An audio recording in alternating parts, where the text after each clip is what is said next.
اگر ان دو اوقات میں بندہ اللہ کو یاد کر لے تو درمیان کا وقت جو ہے اللہ اس میں بندے کی مدد فرماتے ہیں، اس کے رزق میں برکت، اس کے مال میں برکت، کاروبار میں برکت، ہر کام میں برکت ہوتی ہے۔ اللہ تعالیٰ فرماتے ہیں وَالذَّاكِرِينَ اللَّهَ كَثِيرًا وَالذَّاكِرَاتِ أَعَدَّ اللَّهُ لَهُم مَغْفِرَةً وَأَجْرًا عَظِيمًا، تو گویا ذکر کثیر کرنے والوں کے لیے اللہ نے مغفرت کی خوشخبری عطا فرما دی۔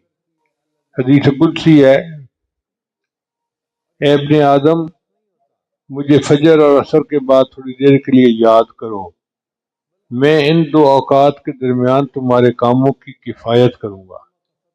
یعنی فجر سے دن کی ابتدا ہوتی ہے اور عصر پہ دن کی انتہا ہوتی ہے۔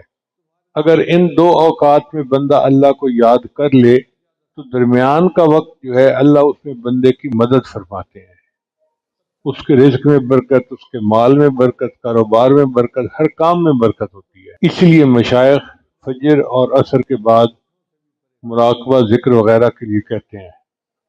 فجر کے وقت کو تو ہماری پنجابی زبان میں کہتے ہیں نور پیر دا ویلا، یعنی نورانی وقت ہوتا ہے، اور اس وقت میں چونکہ شیخ کے بتائے ہوئے معمولات کیے جاتے ہیں تو اس کا نام ہی انہوں نے نور پیر دا ویلا رکھ دیا۔ اور عصر کے بعد بھی اللہ کو یاد کیا جائے تو اللہ کی برکت ہوتی ہے۔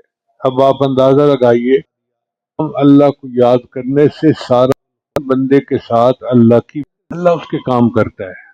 ایک مرتبہ اللہ تعالیٰ نے حضرت موسیٰ علیہ السلام پر وحی نازل فرمائی، اَتُحِبُّ أَنْ أَسْكُنَ مَعَكَ فِي بَيْتِكَ يَا موسیٰ، اے موسیٰ علیہ السلام کیا آپ پسند کرتے ہیں کہ میں تیرے ساتھ تیرے گھر پہ رہوں؟ فَخَرَّ لِلَّهِ سَاجِدًا، موسیٰ علیہ السلام تو اللہ کے عاشق تھے، سجدے میں جا گرے، پوچھنے لگے کیف تسکن معی فی بیتی، اے اللہ تو کیسے میرے ساتھ میرے گھر میں رہ سکتا ہے؟ اللہ نے فرمایا انا جلیس مع من ذکرنی، جو میرا ذکر کرتا ہے میں اس کا ہم جلیس ہوتا ہوں، یعنی جو اللہ کو یاد کرتا ہے میں اس کے ساتھ ہوتا ہوں، اس کے پاس ہوتا ہوں۔ اب بتائیے یہ کتنی بڑی نعمت ہے کہ جتنی دیر بندہ ذکر کرے اتنی دیر اللہ اس کے ساتھ ہوتے ہیں۔